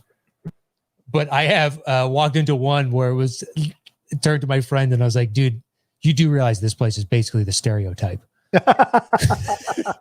And he just started laughing and he's like, yeah, I know. And then I'm sure he listed one or two others that were very similar. Right. I don't remember. It was so long ago, but I do remember walking in. It's just like guys dancing up on elevated stages and fucking loud, shitty music. And like, you do realize this is the parody, right? Well, I guess some stereotypes are based on truth. So all have a little bit of shred of truth. Those people just run wild with those. More often than not. Yeah, I agree. More often than not. Exactly. Some of them are just out and out hate and have nothing to do with the group as a whole. It's just, you just found a new way to make up entirely out of whole cloth, whatever that is. Yeah. Good point. But anyway. All right. So you're saying the first live top 10 we do it in a gay bar. I'm down. I would love to do a top 10 in a gay bar. 1,000% would love to do a top 10. Sliders half off, guys. Let's do it. Anyway, all right. So we're at an hour and 12 minutes. Maybe we should do our lists here before we wrap up the show. I like this idea. Look, all right. Why not? It's the first time this has ever happened in all these years. Just have a little. Well, we're gonna have a lot of the same. I did write down. Okay. I think I've got let's see, 1, 2, 3 for sure that you have that I don't have. I can guarantee. Ooh, interesting. All right. Let's do it. 1 or 2, I'm sure you could guess. Another one, maybe not. But anyway, so I'll just do my bottom 3 real quick. Sounds good. Go ahead. 10 is Last Boy Scout. Okay. 9 is Die Hard 2. Oh my God. And 8 is actually Unbreakable. 8. Wow. Yeah. Mine is much higher than that. All right. So then my 10 through 8 is my number 10 is 16 Blocks. Okay. I think it might be one of the last few times he cared about being in a movie. Sure. Number 9 is Sin City. Okay. I thought Tough it was fantastic. cut, but okay. And my number 8 is Moonrise Kingdom. Yeah, I couldn't do it. Really? It's one of the Wes Andersons I don't like at all. Okay. All right. Maybe I need to see it again, but No. It may just be one that doesn't connect with you, man. I don't like Bottle Rocket, and people love that fucking movie. I don't get it. Moonrise Kingdom to me is, you ever seen the SNL skit where Wes Anderson directs a horror movie? Yes. The kids. Moonrise Kingdom to me is the dramatic version of that, where it's like, oh man, it's one of the few that I just didn't It finally crossed that like too cute for school. Oh yeah, whatever it is, and everything doesn't need to be, here are the list of supplies I have. Cut to shot of a small little rock hammer on orange construction paper. Cut to a fishing rod on blue construction paper. Cut to, and just like, okay, why does everything need to be a fucking art project? That was the one where, everything looked like it was made at an anthology store, but like the Wes Anderson version of it. I love it. I've only ever not liked, I think, 2 of his films, Bottle Rocket and Darjeeling I haven't Limited. seen. I hate Darjeeling Limited. Oh. I haven't heard a good thing about it, so I just figure, why waste the time? I can even defend Life Aquatic, which is really one of his most way out there films. I could even defend Life Aquatic. I liked it. I don't go back to rewatch it. Just like Isle of Dogs, I don't think I'll go back and rewatch. Really? Oh, I loved Isle of Dogs. I got Fantastic Mr. Fox right over here. Oh yeah, it's true. Fair. So, all right. What's your 7 and 6? 7. I've got Glass. Oh wow, nice choice. Okay. I thoroughly enjoyed that. Okay. Couldn't believe the mixed kind of reviews-ish. Yeah, right. I liked it too. Jeff and I liked it too. Definitely. Snyder and I were the only 2 critics who liked it. Yeah. It's exactly what he has built it up to be. Yeah. There were never It's any a superhero ending. Yeah. Right? Yeah. In the world that he's created, yes. That's the quintessential and good for glass. Anyway, so that's my 7. My 6 is The Fifth Element. Okay, that's my 7. So yeah. Nice choice. I think I probably should have been at least one spot higher, but please. Good film, right? I mean, you go back and watch that film, and I know Jovovich stands out, Gary Oldman stands out, Tiny Lister stands out, Chris Tucker, but Willis has to play this character in a certain way that's still out there, but solid. Like he's grounded, and it's necessary because of the madness that's going on all around that movie, and he does a great job with it. Even in the freaky moments, the freak out moments, he's still somewhat tethered to the ground. And I think that's important as you're watching this thing get bigger and bigger and bigger from where he starts out, which is this taxi cab and the girl falling in, and then all the crazy shit that happens from there. That could end the universe, for God's sakes. So it's pretty cool. Yeah, it builds. I think, too, I hated it the first time I saw it. Really? Oh, okay. Chris Tucker to me was over the top annoying. All the bright, vibrant colors felt, I don't know, just felt so artificial. And then Tiny Lister as the president, I was like, every time they cut to him, it felt like a completely different aesthetic and feel on some level, even though it was the exact same. But in college, it was on the Stars, and we had a Stars filter. It was the only pay channel that we got. I saw Fifth Element a lot, and I grew to absolutely love that movie. Now, it's Stockholm Syndrome, I think, on some level. But I am a genuine... I just watched it again not 2 months ago, 3 months ago. Yeah. I am a fan through and through. Yeah. Okay, then my number 6 is Looper. Your 6 is Looper? Oh, Lupa, yeah. All right. Now, here's where we normally take an ad break, but we'll have to put one in the middle of the show at some point. Yeah, we'll have to. But 5, I've got Die Hard with a Vengeance. Oh, nice. 2 Die Hards on your list. I'm sure it's not the last of them we've heard. All right. I mean, Bruce Willis movies that I watch a lot. Yeah, I got to be honest with myself. Go ahead. What do you got? Fair enough. My 5 is 12 Monkeys. Yeah, not going to make my list. Wow, really? Not a fan. So good in not that. A fan. All right. I think it's fantastic. And Andy McDowell. Oh, no. So what am I saying? Not Andy McDowell. It's Brad Pitt and Madeline Stowe. Madeline Stowe. That's it. Yeah. And then and Terry Gilliam directing. All right. So then what's your 4? The Sixth Sense. Okay, that's my 3. So right on. All right. Good choice. Seems like the perfect time. What do you got it for? Pulp Fiction is my 4. Technically a punt, but it's my 2. Punt it is. All right. So what's your 3? My 3 is Looper. Oh, so that was the punt. Okay. Yeah. It's still goddamn good, right? It is fucking good in that movie, man. Him and Joseph Gordon-Levitt are both. They've got a great pairing between the two of them and good chemistry. Nuts in that movie. Bruce, you can come back for something like this. This is why we believe you can still do this. Right. Just stop. Apparently, maybe be a little nicer on set. Yeah. You listen to those Kevin Smith stories. Yikes. Yeah, those are what it's like to be around him on set now. I have no idea. Yeah, right. Oh, speaking of which, I got an early screening link for the Val Kilmer documentary. I watched that trailer. Yeah, I can't recommend it enough, Matt. It's really fucking good. Okay. I think it comes out July 23rd in the theaters and then August 6th on Hulu. It is fucking good. So just a little quick mini review telling you it's really good. And you get the behind the scenes you get on Dr. Moreau and some of the Batman stuff is worth the price of admission alone. It's incredible. Boy. But I would want to see a counterpoint to his point on Dr. Moreau. That would be fair because there is a conversation he records with him and Frankenheimer while the camera is down on the ground. Because apparently he's been carrying a personal camera since he was 15 years old, as you see from the trailer.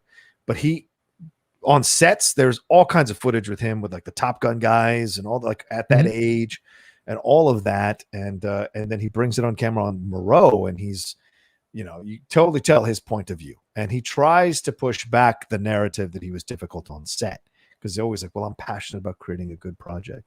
But you can tell, you can tell from the documentary, he's one of these guys. You can still like him right by the end of the documentary, but he's one of these guys that thinks his desire to make something better through his anger or frustration or passion or sarcastic responses or passive aggressive approach to things is his way of showing his passion, when in fact it can be quite detrimental to the overall thing. Yeah, it's alienating. Yeah, exactly. All right, well, go check out Vow when it comes out. Yeah. All right. So that was my 3. Okay. Then my 2 is Unbreakable. Oh, we've done your 3? Yeah, the 3 was 6 Sense. Oh, sorry, my 3 is 6 Sense. My 3 is 6 Sense. Sorry. Yeah. That's fine. No, because that was my 4. Okay. Yeah. So what's your 2 again? My 2 was Pulp Fiction, and yours is Unbreakable. Yes, Unbreakable. You don't have Unbreakable on your list? Or do you? No, I do. It's down lower. Oh, okay. Fair enough. I have that at 8 and Glass at 7. Got it. Yeah, I like him in Unbreakable, man. I think you rarely get a restrained performance from Bruce Willis, and I think he did a fantastic job in that film. He did. I think, given the arc of all 3, I might watch Glass the most. Gotcha. Maybe not. I've seen Unbreakable a bunch. I've only seen Split once, which I enjoyed thoroughly, but I've only seen it once at this point. So maybe Unbreakable should be a little bit higher, but I think Glass long term has more rewatchability for me at this point. Fair enough. I don't know. And then our number 1 is Die Hard, right? Die Hard. Yeah, clearly shared. It's got to be. He's never going to beat that performance. It's such a great performance. All right, are we putting these things together? Sure. Die Hard. What you had? Unbreakable 2. All right, so I've got Pulp, and that was your 4. That was my 4. 4, yeah. So 2-4 beats there. Okay, and then Looper I have it 6. All right, so I would say then The Sixth Sense, then Unbreakable. Okay.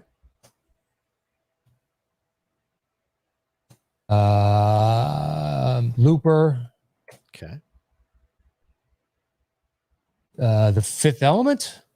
I have that at 7. Yeah, I've got it at 6. Okay. These are all the ones we have in common, right? These are all the ones we have in common. Yeah, these are all I think after that it's wide open. Okay. So what's your next highest? I got my 5. Die Hard is in there. Unbreakable's in there. Sixth Sense is in there, right? Mm-hmm. Pulp Fiction's in there. Mm-hmm. 12 Monkeys is my 5. All right, I got Die Hard with a Vengeance. It's fine. 12 Monkeys. I don't care. Oh, that's right. That's my choice. But just there's already been one Die Hard on the list already. It's fine if another one gets bumped on. Next highest, I have my 7. Okay. Is Looper on there already? Yep. How about Fifth Element? Is that on there already? Yep. Oh, yeah, go ahead, man. It's your 7. All right. What's your next highest? Glass is not 8. Moonrise Kingdom is my next. Moonrise Kingdom. It is. All right, there you go. Done. That's it. All right. Yep. Well, I don't have the bongos in front of me, so we'll have to just do it without the bongos. I apologize. The top 10 Bruce Willis movies, yeah. At number 10. Moonrise Kingdom. At number 9. Glass. At number 8. Die Hard with a Vengeance. At number 7. 12 Monkeys. At number 6. The Fifth Element. At number 5. Looper. At number 4. Unbreakable. At number 3. The Sixth Sense. At number 2. Pulp Fiction. And our number 1 Bruce Willis movie is Die Hard, of course. Die Hard. Come out to the coast. A few laughs. Good stuff there, Matt. And should we look at, and there's our final list. Should we look at these films that are coming out from him for the next few minutes and then wrap this thing up? Did any of them jump out? So I opened all of them as individual tabs in IMDb. Oh, individual tabs. Nice. Yeah. All right. I like it. And then just went one by one through them. And I cobbled it down to 6 that I think show some sort of promise. Or pardon me, 5. All no, right. 6. But one of those is McClane, and there's nothing on there yet. Yeah, right. Which is the next Die Hard. So I don't even think that counts. personally. It's supposed to be a prequel, which makes no sense to me at all, but all right. We got Hair of the Dog. Yes. An executive caught up in blackmail plot discovers he's just a pawn in a larger, darker scheme.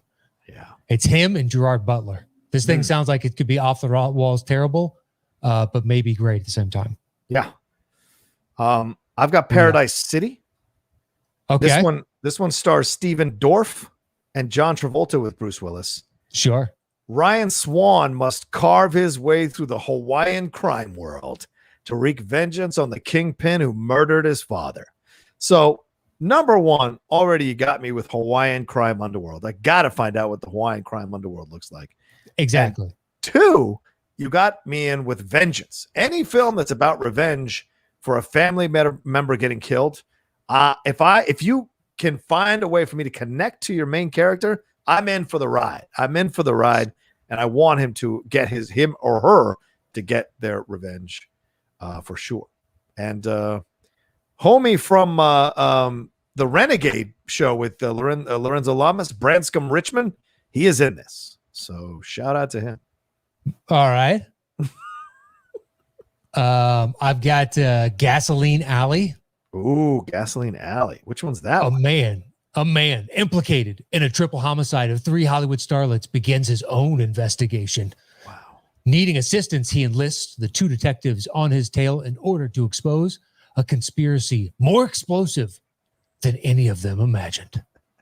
But it's him, Wilson, Devon Sawa, Vernon Davis, the one that played Sue, the secretary on Veep. Oh, yeah.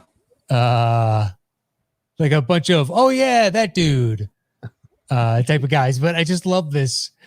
The guy that's being investigated decides to open his own investigation. Oh, this could be fantastic.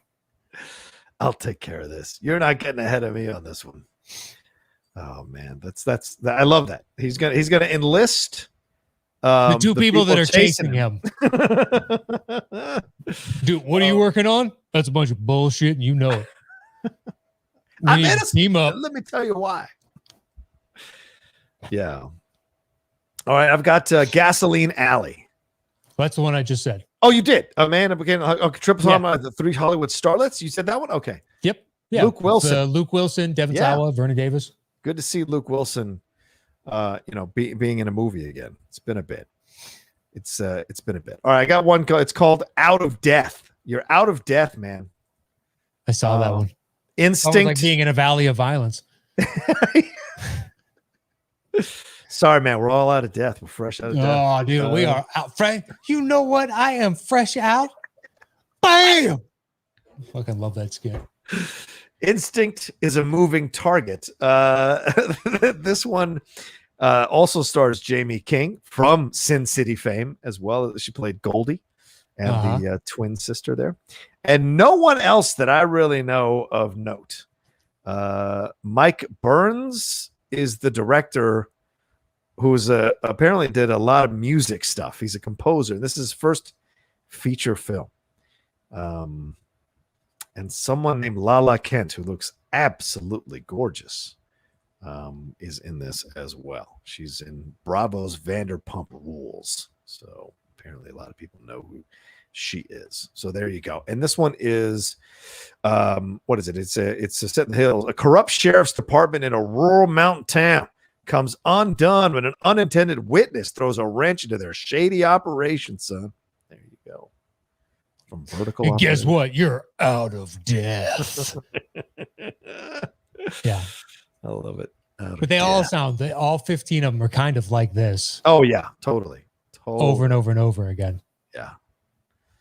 I just think we're not making fun. And by the way, if any Bruce Willis fans are listening, we're not making fun of this, right? We're just having fun with it, for God's sakes. Calm down. Oh, I don't care. You can attack me at Matt Knost on Twitter. Go right ahead. Fire away. It's fine. It's fine. If Bruce can look me in the eye and tell me he's been legitimately trying in a bunch of these projects over the past 5 years, then I'll stop my criticism. That's fair. That's actually really fair. Until it's a paycheck only, and we all can see that, not knowing any of the details behind scenes, I'm going to make fun of it and be perfectly fine with that. So it looks like he's got 15 of those. I think there's a chance for 2 of them. It's not even the two that I mentioned specifically. Maybe. You know what I mean? Yeah. There's so many. It's a scatter shot. It's bird shot as opposed to buck, and he's just kind of fanning those pellets out everywhere. Hopefully, one of them hits. Oh my God. What's your next one? Well, I like two more. I like well, technically three more. White Elephant. Is that on yours? It is on my list. Yes. I like White Elephant. I like the cast. Yeah. And ex-Marine enforcer must battle his conscience and code of honor when he is forced to do things for the mob. Yeah. Okay. That's a simple premise. I like that. Look at his cast. Olga Kurylenko from Quantum of Solace.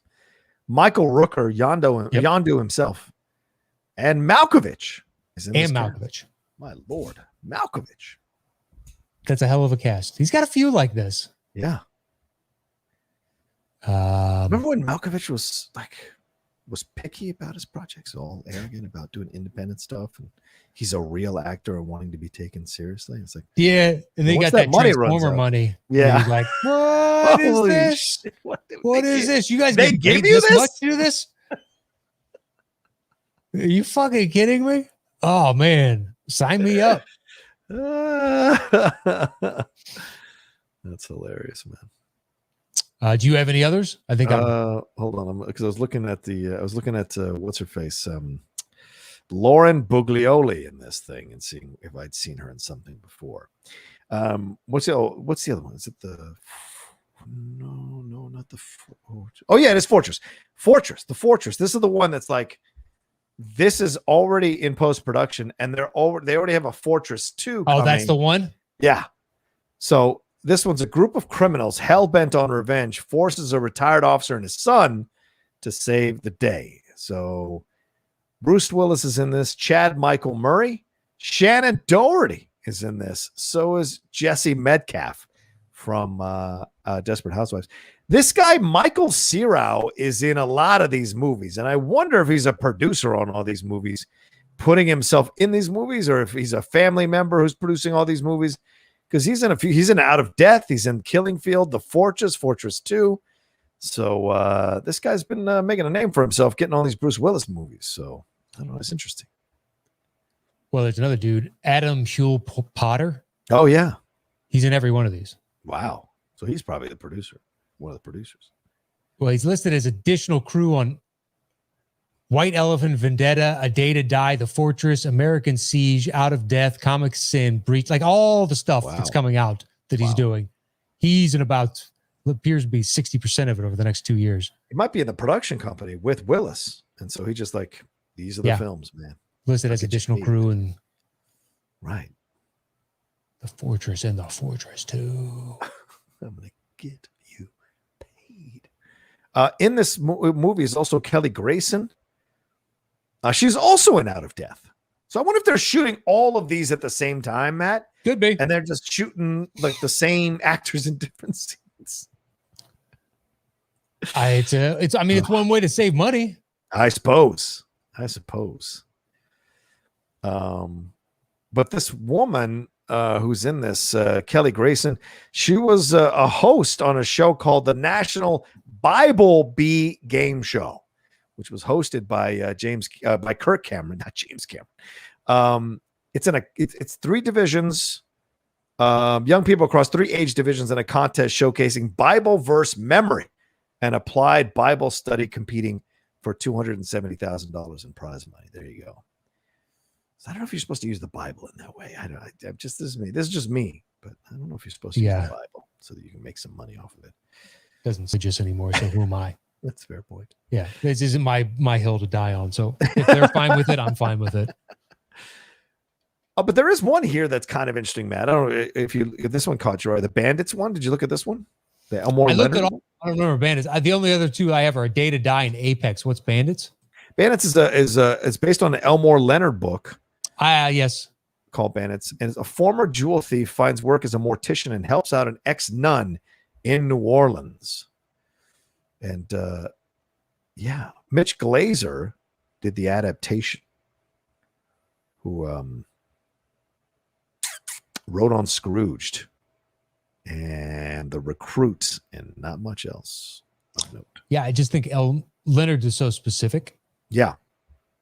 It's where Out of Sight, Get Shorty. Yeah. Jackie Brown is an adaptation. Jackie Brown. So you can't do it, but I don't know. I've read some of his, and I'm not the biggest Elmore. It's fine. Yeah. The plot moves so quickly, and characters, I don't know. There's just an ease between them that builds pretty quickly and whatnot. And if you're into it, I get why you'd like it. Yeah, because it's a good little formula. Right. It's just not what I want. It's like I've read was it Michael Connolly or James Patterson or Patterson. No thanks. Yeah, Dan Brown. I've tried them all. Yeah. It's like, yeah, you have your thing. It's not my cup of tea. Right. Yeah. Yeah. All right. What are the other two? What are your other two ones? I think that was all of mine. Apex and A Day to Die. So Apex is basically the most dangerous game rehashed. Oh, okay. So I think the execution of it is going to be terrible. Yeah. But I do like revisiting that idea. There you go. And then the other one is A Day to Die, but the cast is it's Frank Grillo, but Kevin Dillon. Oh, Grillo. Oh, Dillon. That's right. Yeah. Right. That was another one that stood out to me. Having Mr. Kevin Dillon coming back here. Yeah. Leon in this as well. Leon, I like. Yeah. But it's been a while since I've seen Leon in anything. Yeah. Vernon Davis, I like, but it's been a minute. Yes. So I don't know if this one's going to be any good, but it seems interesting. Yeah.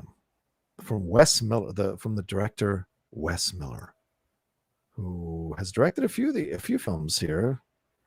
Nothing I've ever heard of. No. So yeah, man, you just gotta wonder, man, is this just about working? Is it about why isn't he just strange, man? But maybe it just, he's got divorces, maybe he's got, alimony, maybe he's just got things he needs to do. Or he's one of these guys who just likes to work, man. He doesn't care what it is. Yeah, or perhaps it's, as you brought up, he only works for 2 weeks. Right. And then gets to take off for the next month and come back and work for 2 weeks and take off for a month. And he shoots 6 movies a year. I guarantee you he's not giving any of them the same shit he gave Kevin Smith. I bet he's not giving any of these new directors, the shit he got. So. Well, he also probably doesn't give them a second take either. Yeah. Good question. Good point, man. Yeah. Yeah. Just he might if he doesn't feel that he got it. Right. Otherwise, who knows? Maybe he's a very giving actor. It doesn't seem like that's probably the case. I've never heard that, so I have a hard time believing that. I think most serious actors I've heard kind of clown on him. Mm-hmm. And one is, I can't remember who it was, who said, he got lucky. He's the world's most famous plumber. Exactly. I can't remember who it was. And I'd never heard that kind of stinging criticism of Bruce before. I was like, oh, really? You think he's that bad? Wow. Yeah. Wow. I can't remember who it was, though. Wow. It was like a Malkovich level type of individual. I don't think Malkovich can say that. I know. No, it wasn't Malkovich. I'm just saying, somebody that the name you knew, they've been in stuff you like it was a legit name. Oh, my God. I was like, I didn't know you had that much animosity to the guy. But anyway. Oh, that's hilarious. All right. Anything else we need to go over, brother man? I think that's it. Yeah. I think that's it. I think we're good to go, man. Well, thank you all so much for joining us here on this very unusual episode of the Top 10 Show. But we do our thing, man. We just have fun with y'all. Hope you enjoyed the lists that we counted down. Certainly, we talked about a few of those movies that we like that are classics of Bruce Willis's, and maybe some of you have may put back into your head to check out at some point. But certainly, for all the complaints against him, he certainly has made a career out of some pretty legendary films. So you can't argue his impact in cinema since 1988 with Die Hard. So there you go. Yeah, undoubtedly. Yeah. All right. And so thank you all so much for downloading this episode or for listening or watching it on the on our YouTube channel. We appreciate it. And if you're a patron, thank you very much for being a patron of the Top 10. And if you're not, why not? Come aboard. Help us out here. Patreon.com/the Top 10, Matt. We'd love to have you. And we appreciate everybody that has supported us through this pandemic and gotten us to the other side. Our thanks to all of you. And if you want to jump on board, we say thanks to you in advance because we always appreciate the support from viewers and listeners out there. And you can follow us at Top 10 Show on Twitter. all spelled out. Otherwise, on Instagram and YouTube, it is / the top 10 podcast with the number 10. And hit me up at Matt Knost on Twitter. Check out my other show, Settle the Score and Dropping Dimes. Although at this point, if you're not listening to Dropping Dimes, you're never going to listen to Dropping Dimes. Well, I'm saying it's the end of the season. It's not like you're going to come in for having missed 82 games of all the teams, plus all the playoffs to go, hey, what's going on over here? You're probably out. But if you want to, Dropping Dimes. So Settle the Score and Dropping Dimes. Hit me up. Now the series is tied. I gotta, at least at this recording. What's going on with this? Maybe they bounce a basketball. All right, there you go. You can follow me at the Rocha Says on Twitter and on Instagram, and over on Twitch, the Outlaw Nation, all one word. Follow me there. I'm doing some watch-alongs. I did the first half watch-along of the game 5 or game 4 last night. Did a watch-along. I'll probably be doing one. Well, I guess by the time you hear this, you won't know that I did the watch-along. But yeah, I've been doing more and more of sports watch-alongs on Twitch. So that's a lot of fun doing that there, along with playing some video games. But of course, check out my other stuff at my YouTube channel, youtube.com/John Rocha Says. And also go and check out my other podcast, The Cinephiles, and the Geek Buddies, which are all out there for you all to listen to as well. I think that's it. All right. Well, there you go. Right. Thanks so much for joining us. Have yourselves a great rest of your week. Be well. And we'll talk to you next time with another brand new episode of the Top 10 Show.